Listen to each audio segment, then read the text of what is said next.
Yo! Yesterday I made a video talking about why Art the Clown is so beloved already, and I used the horror Mount Rushmore as a, learning tool, I guess, is what it was. I don't know, man. It was just me telling you guys through the horror Mount Rushmore, and I started thinking about it, and I figured I would go ahead and make one.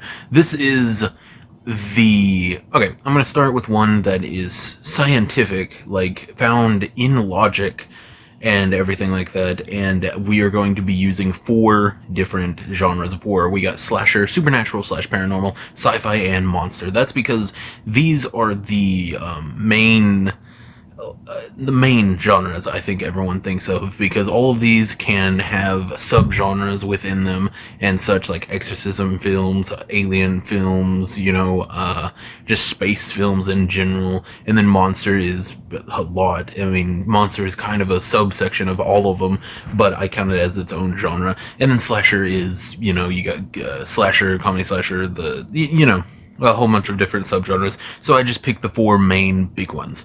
So, with all of that out of the way, let's go ahead and talk about the first one, and after this, the scientific look-through of this Mount Rushmore, we're gonna do a horror Mount Rushmore that is just my thoughts, and that will be a much shorter, just ending segment, and it should be shorter, because I won't have to go into the actual logic of it all. It'll just be my thoughts.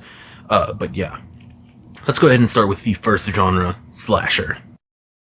Now, whenever I say this is a scientific look-through, I mean this is a look at what characters have affected the specific genre the most. So, first of all, we have what some people count as one of the first slasher movies, which is Peeping Tom. If you haven't seen this movie, it's also kind of the first found footage film. He kills people with the camera, and sometimes the weapon is the camera, so it shows the kill, like, through the camera's eye. It's really cool. It's a really cool movie. If you haven't seen it, definitely check it out if you're into the horror genre or the slasher genre in general. It's just really cool to see how it grew from this. But this actually, if I'm remembering correctly, came out the same year as Alfred Hitchcock's Psycho, which is also one of the ones that are counted as the first slasher, like, movies. I'm gonna do a whole video talking about the slasher genre and all of the history about it and everything, but for this video, I'm gonna go ahead and say that Norman Bates and the Peeping Tom or whatever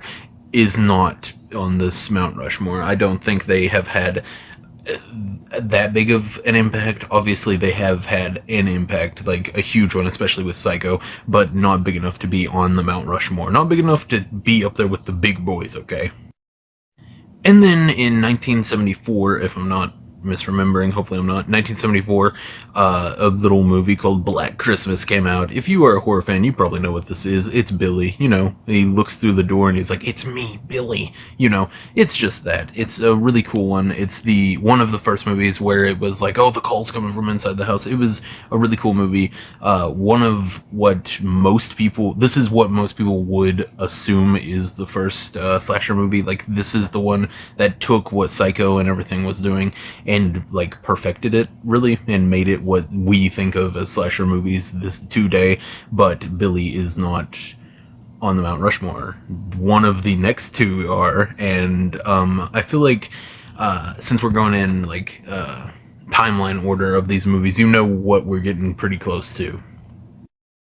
Now, the same year that Black Christmas came out, there was also a small indie film. I mean, I say it sarcastically, but it literally was a small indie film whenever it was made. It's Texas Chainsaw Massacre. Leatherface is one of the biggest slashers, like, in history, still beloved to this day, but didn't have as big of an impact as the next one. And honestly, I just wanted to mention him because he's my personal, like, one of my favorite slasher killers, probably, like, second favorite, I think, if not first, honestly. Just depends when you ask me, like, what day you ask me on.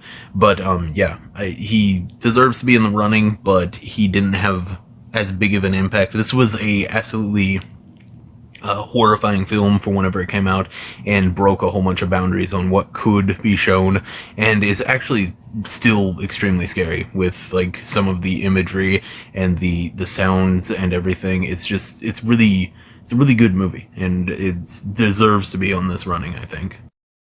But I think the film and character that has had the most impact on the slasher genre as a whole is Michael Myers. He was the very first one that was the only walking, always silent, brooding, just killing machine that could not be stopped type of character. And Michael Myers actually was completely the reason that we got Jason Voorhees. I think that is like one of the most famous slashers. I'd say Michael and Jason are pretty tied for who is more famous.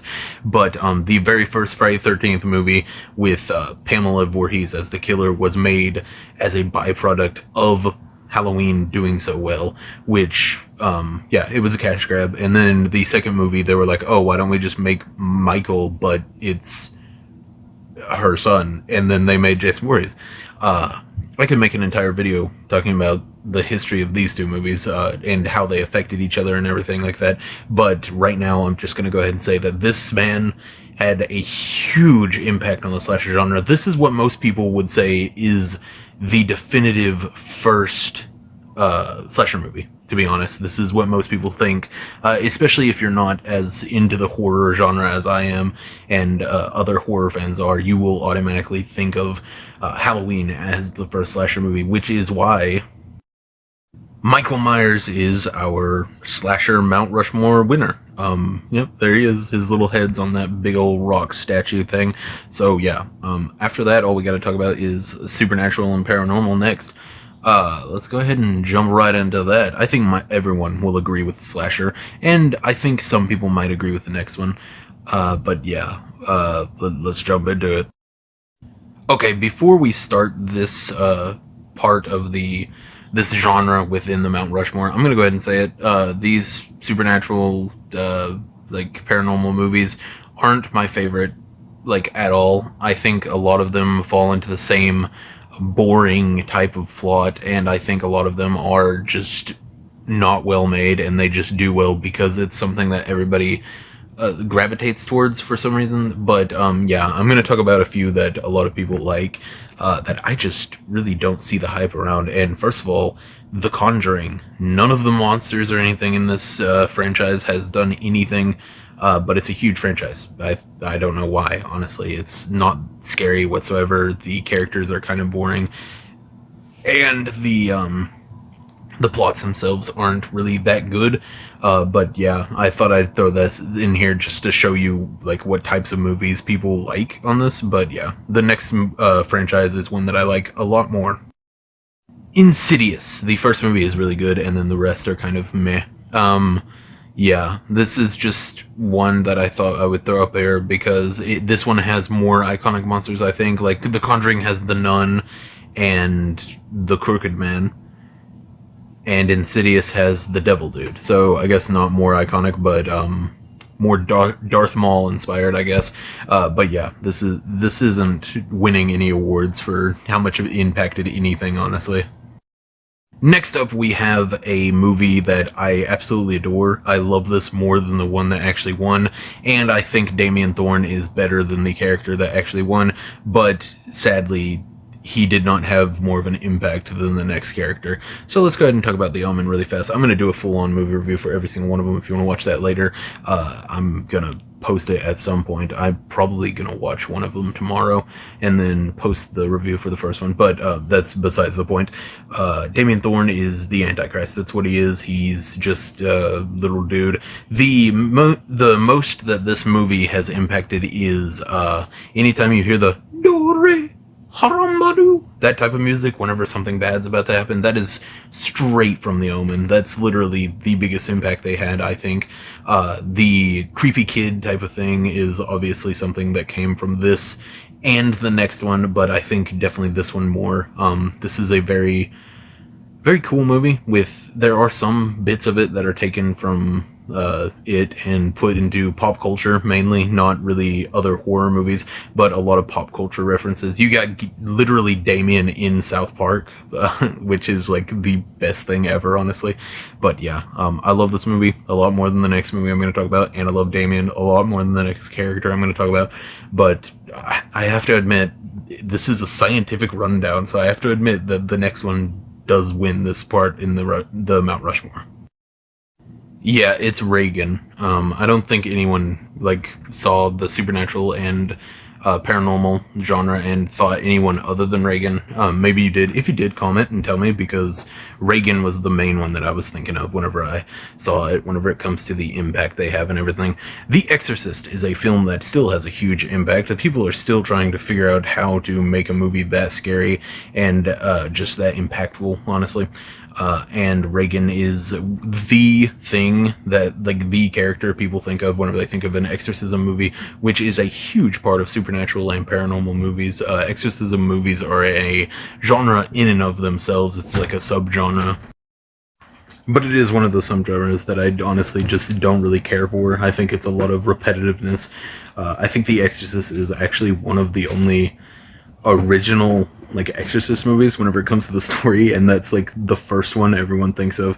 So I mean, I don't know. Exorcist movies are kind of boring to me, but I will admit that Reagan is probably like the most popular one and impacted the genre so much more than Damien Thorne, which saddens me very much. More people need to take some advice from the Omen movies. Like, we need some more movies like that.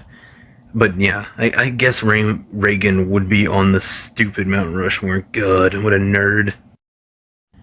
Okay, next up we gotta talk about a genre that I actually do enjoy, the sci-fi genre. Sci-fi horror is something that is really weird because the villain can be a Lovecraftian creature, a regular alien, it could be another human. It's literally, sci-fi is more about the setting and characters than the actual villain.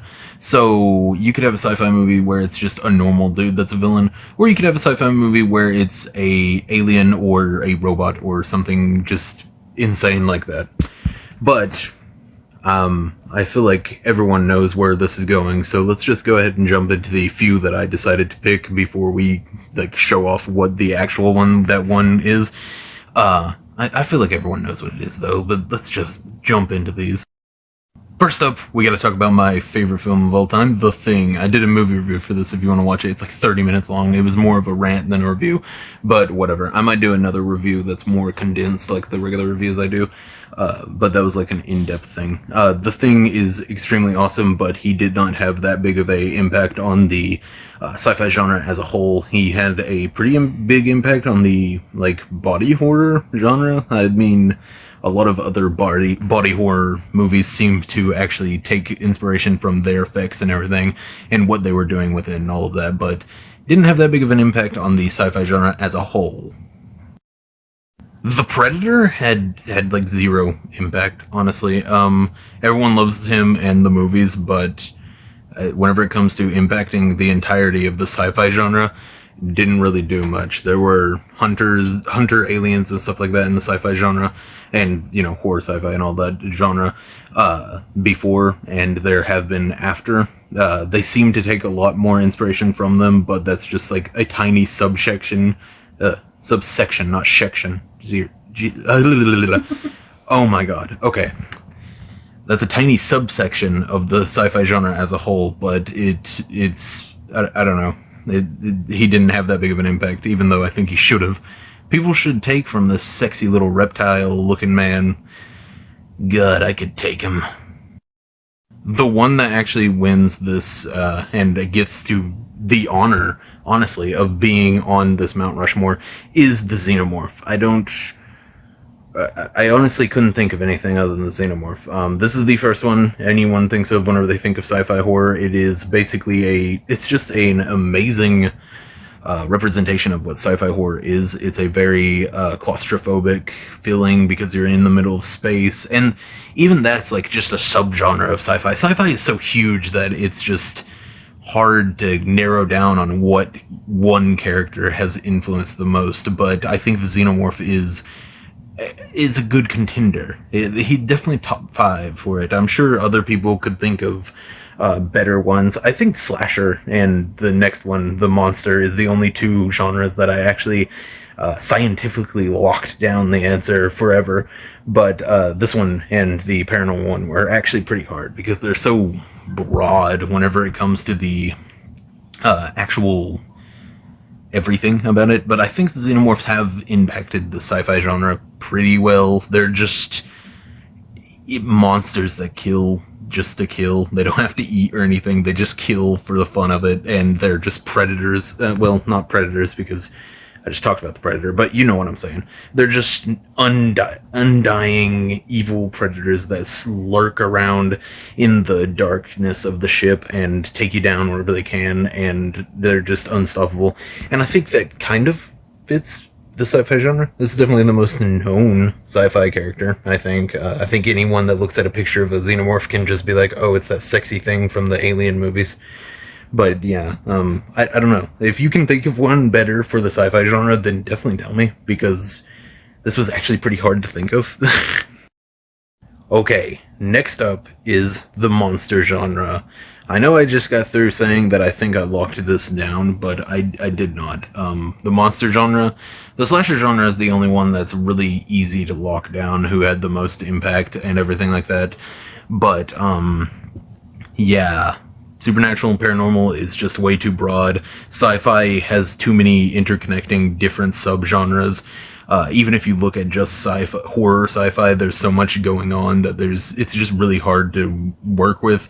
And monster is just something it fits into every single one of these genres, but is also a genre in and of itself. So let me go ahead and explain what I think monster is, kind of, whenever it's by itself. Now, there are monsters within sci-fi, obviously. I just got through talking about the xenomorph.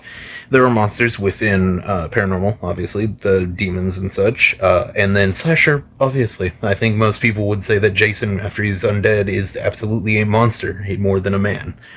But monster as a whole, I think, is I don't know. I think the genre as a whole has been used as a strange way to mirror humanity whenever it comes to their monsters and such. So the monsters I'm going to bring up are mirrors to parts of our society that are more touchy and hard to actually talk about for people.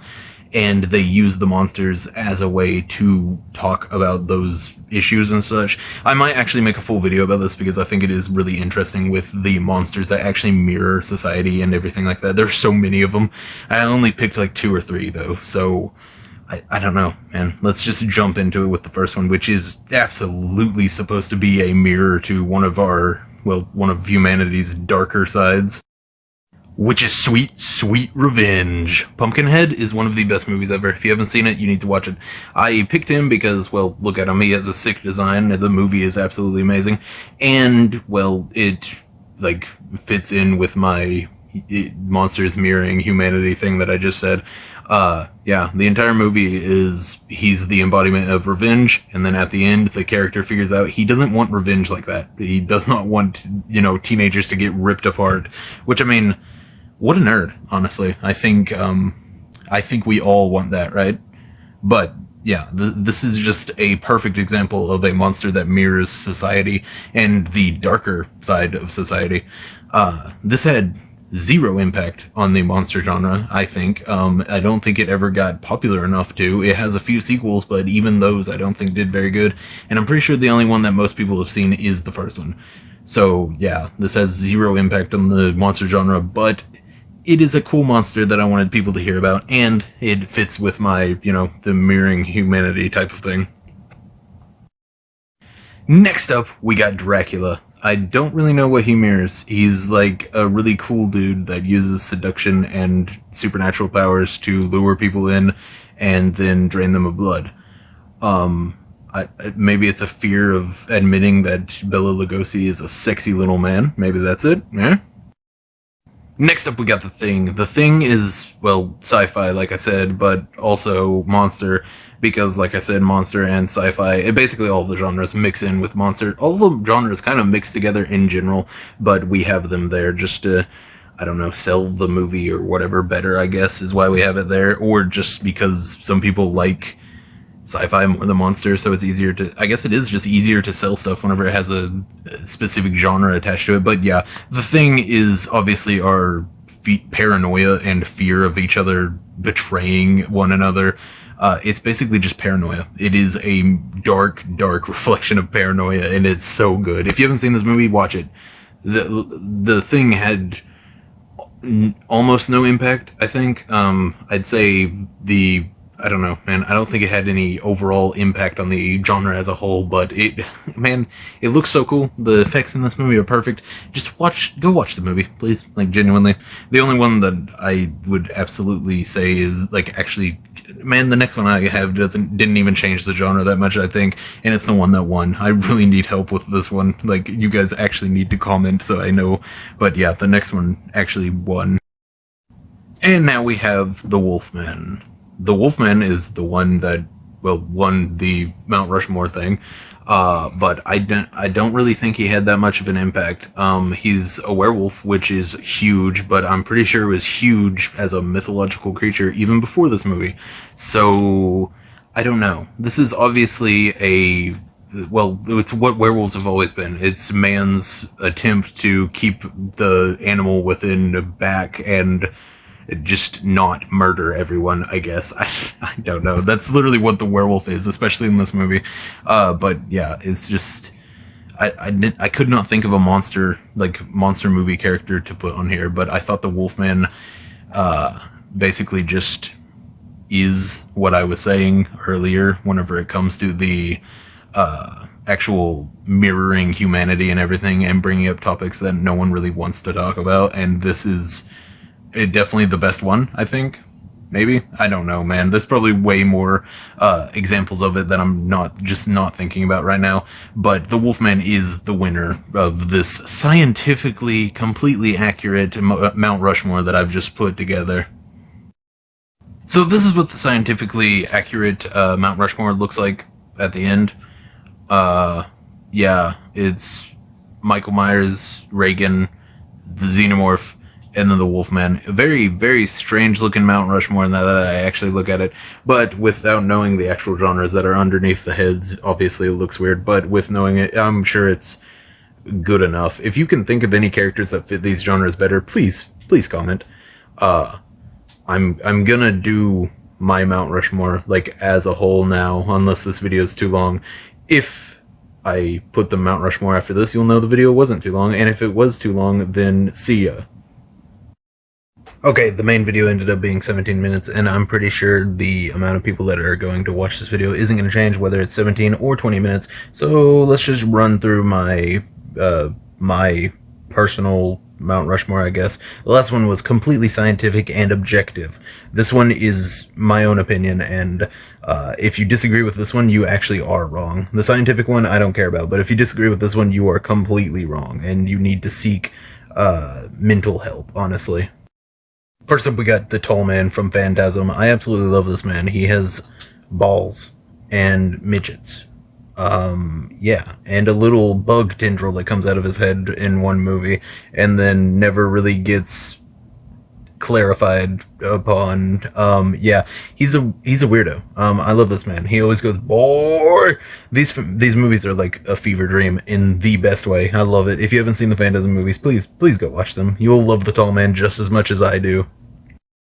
Next up, we got Victor Crowley. In a time that slasher movies were non-existent, honestly, Hatchet was made. The Hatchet movies are absolutely amazing. They are the perfect slasher films whenever it comes to story, the gore, everything. People are always like, oh, the Terrifier movies are so gory and stuff like that. No, watch a Hatchet movie. These are gory in the best ways. These are just insanely gory. They're funny type of gory, except some of them are actually just kind of brutal. I love it. Victor Crowley is so cool. His story is awesome. He's extremely based on not extremely based, but he's extremely based on like Jason Voorhees and stuff. The man is not based. He has no based opinions, honestly. But he's based off of Jason Voorhees, and it's extremely apparent in his movies, and it's actually just... it makes it even better, because it's like we're finally getting a new Friday the 13th movie, even though we still haven't. We're still on 12 Friday the 13th movies instead of 13. We just need one more before they can quit. I'll let them quit if they just make one more so that it's actually 13. Next up, we got Freddy Krueger. Freddy Krueger is the best. Nightmare on Elm Street 1, 2, and 3 are some of the greatest horror films ever made. 4... okay, all of them up to New Nightmare, I get mixed up with each other, but 1, 2, 3 New Nightmare and Freddy vs. Jason are some of the best movies ever. Like, genuinely, for different reasons, obviously. Freddy vs. Jason is not as good as Nightmare on Elm Street 3, and it's not good for the same reasons, but it's still a good movie. I just love Freddy. Freddy's entire personality is just amazing, whether he's being as goofy as possible or being completely serious. He is still intimidating and extremely entertaining. Except for Super Freddy. We hate Super Freddy. This is a Super Freddy hating house, okay? Next up, we got a character that I'm pretty sure a lot of people would disagree with, especially people who didn't grow up with Universal Monsters and stuff like that, because I've noticed a lack in respect whenever it comes to these movies. Everyone thinks black and white movies are boring. Well, you know what? Screw you, you suck. You can die.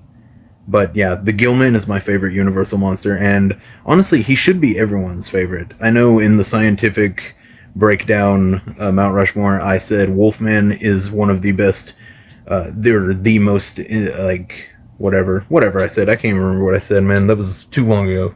A couple seconds too long ago, honestly. But yeah, I said he was, like, the most not inspirational, what the hell? Whatever I said, but no, Gillman's the best. Wolfman just had a better way of thinking about what I said with the mirroring humanity and everything. Gillman is just a sexy little fish man, and I love him. He's so cool. Look at those squinty little eyes. He looks like an old man. I love him so much. These movies are so good. And yes, there are multiple. There are multiple movies of all of these Universal movies. They had the multiverse before the MCU. Okay, put some respect on my boy's name. God, I love Gilman. He's so cool. He's like the best Universal monster. But yeah, that's my Mount Rushmore. I'll show it to you really fast. Before I show it to you, I guess I should warn you. I'm not very good at making, like editing pictures to where it doesn't look stupid.